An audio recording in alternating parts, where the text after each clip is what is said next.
നമസ്കാരം. വലിയൊരു കടത്തിൽ നിന്നും കരകയറിയ ഒരു വ്യക്തി എന്ന നിലയിൽ ഞാൻ എൻ്റെ അനുഭവം പങ്കുവെച്ചൊരു വീഡിയോ മുമ്പ് ചെയ്തിരുന്നു. അത് ഒരുപാട് പേരെ അത് ഇൻസ്പയർ ചെയ്തെന്ന് അവരുടെ റിപ്ലൈ ഒന്ന് കമൻറ്റ് ചെയ്തെന്നൊക്കെ മനസ്സിലായി.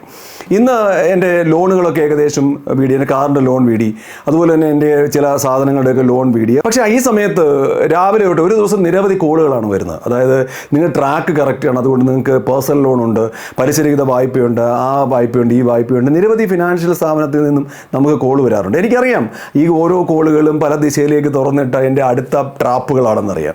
അത് ഏതെങ്കിലും ഒരു വഴിയെ, ഈ ഓഫറിൻ്റെ വഴിയെ പോയാൽ വീണ്ടും ഞാൻ പഴയ കടത്തിലേക്ക് കൂപ്പ് കുത്തുമെന്നും എനിക്കറിയാം. നമ്മളവിടെ ആരെങ്കിലും സൗജന്യമായിട്ട് കാര്യങ്ങൾ തരാമെന്ന് പറയുമ്പോൾ, ഇപ്പം നമ്മൾ സൗജന്യത്തിൻ്റെ ലോകത്തിലാണ്. അത് സ്ഥാപനങ്ങൾ മാത്രമല്ല, നമ്മുടെ കൂടെ നിൽക്കുന്ന ആൾക്കാർ പോലും, നമ്മുടെ സുഹൃത്തുക്കളെന്ന് ചമയുന്ന ആൾക്കാർ പോലും നമ്മോടൊപ്പം നിൽക്കും. പല സമയത്തും നമുക്ക് ഇഷ്ടംപോലെ ട്രീറ്റ് തരും, നമുക്ക് ആവശ്യമുള്ളപ്പോൾ നമ്മൾ ചോദിക്കാതെ പൈസ വാഗ്ദാനം ചെയ്യും, സഹായം വാഗ്ദാനം ചെയ്യും. പക്ഷേ നമ്മൾ ഒരു കാര്യം മനസ്സിലാക്കേണ്ടത്, ആരെങ്കിലും നമുക്ക് ഇതുപോലെ സഹായ വാഗ്ദാനങ്ങൾ ഓഫർ വെക്കുന്നുണ്ടെങ്കിൽ ഒന്നുകിൽ അവർ നമ്മളെ ഉപഭോക്താവാക്കുകയാണ്, അല്ലെങ്കിൽ നമ്മളെ അവരൊരു ഇരയാക്കുകയാണ്. ആരും എന്തെങ്കിലും ഇൻവെസ്റ്റ്മെൻ്റ് ഇല്ലാതെ ആരും നമ്മുടെ ജീവിതത്തിൽ ഒന്നും സഹായം ചെയ്യത്തില്ല. അതൊരു വലിയ സത്യമാണ്.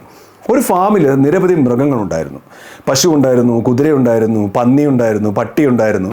അപ്പോൾ അതിൻ്റെ യജമാനന് ആരോടാണ് ഏറ്റവും കൂടുതൽ സ്നേഹമെന്നൊരു കണക്കെടുക്കുന്ന സമയത്ത് ഈ പന്നി മറ്റു മൃഗങ്ങളോട് പറഞ്ഞു, യജമാനൻ ഏറ്റവും കൂടുതൽ സ്നേഹം എന്നോടാണ്.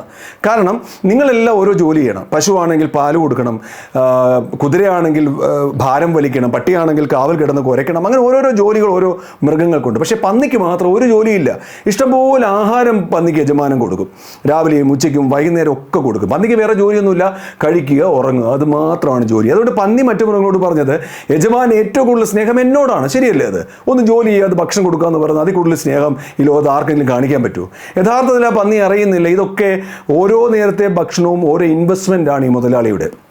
എത്രമാത്രം ആഹാരം കൊടുത്ത് എത്രമാത്രം തടിച്ച് വീർത്ത് ഫാറ്റ് വെക്കുന്നു, എത്രമാത്രം തൂക്കം കൂടുന്നു, അന്ന് അയാളുടെ കത്തിയുടെ മൂർച്ചയും കൂടിയിരിക്കും എന്നുള്ള കാര്യം പന്നി അറിയുന്നില്ല. എൻ്റെ ജീവിതം അതോടെ അവസാനിക്കും. അതുകൊണ്ട് ആരെങ്കിലും നമുക്ക് ഓഫറുകൾ വെച്ച് നീട്ടുന്ന സമയത്ത് നമ്മളൊരു ചോദ്യം ചോദിക്കണം, എന്താണ് ഓഫർ? ആരെങ്കിലും ആഹാരം വെറുതെ വാങ്ങി തരികയാണെങ്കിൽ എന്താണ് ആഹാരം എന്നല്ല ചോദിക്കുന്നത്, എന്തിനാണ് ആഹാരം നിങ്ങൾ എനിക്ക് തരുന്നത്? ആ ചോദ്യം അവരോടും ചോദിക്കാം, നമുക്ക് സ്വയം ചോദിക്കാം. ഏതെങ്കിലും ഓഫറുകൾ നമ്മൾ സ്വീകരിക്കുന്നതിന് മുമ്പ് അതിൻ്റെ പുറകിലത്തെ ഒരു കെണി, ട്രാപ്പ് നമ്മൾ മനസ്സിലാക്കിയിരിക്കണം.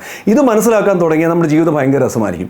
നമുക്കിനി വാരിക്കോരി ഓഫറുകളും ഫിനാൻസ് സപ്പോർട്ടുകളും ഒക്കെ തരും. ഇതിൻ്റെയൊക്കെ അർത്ഥം എന്താണെന്ന് ചോദിച്ചാൽ, നമ്മൾ ഇതൊക്കെ വാങ്ങി ഏതെങ്കിലും നേരത്തെ അടയ്ക്കാൻ പറ്റാതെ പോയാൽ, അല്ലെങ്കിൽ ഇതിൻ്റെ പലിശ അടച്ചിട്ട് ശിഷ്ട ജീവിതം നമ്മുടെ മുഴുവൻ അവരുടെ ഒരു കൂടിനകത്തായിരിക്കും നമ്മൾ. ഇത് വീട്ടിൽ നിന്നിടം വരെ വീട്ടിയാലോ അടുത്ത ഓഫറിൽ നമ്മൾ വീണുപോകും. ജീവിതം അങ്ങനെ വെറുതെ ഓഫറുകളുടെ പുറമെ കളയാനുള്ളതല്ല. ജീവിതം നമുക്ക് ജീവിച്ച് തീർക്കാനുള്ളതാണ്. ആരുടെ മുമ്പിലും തല വെച്ച് കൊടുത്ത് നമ്മുടെ ജീവിതം ഇല്ലാതാക്കുകയല്ല വേണ്ടത്. അത് സുഹൃത്തുക്കളായാലും ബന്ധുക്കാരായാലും സ്ഥാപനങ്ങളായാലും നമുക്ക് സൗജന്യം തരുമ്പോൾ നമ്മൾ ഈ ചോദ്യം ചോദിക്കുക, ഇതെന്താണെന്നല്ല, എന്തിനാണ് എനിക്ക് തരുന്നതെന്ന് നമ്മൾ ചോദിക്കുക. അപ്പം മനസ്സിലാവും ഇതിൻ്റെ പുറകിലത്തെ ഒരു കെണി. എല്ലാവർക്കും നല്ലത് വരട്ടെ.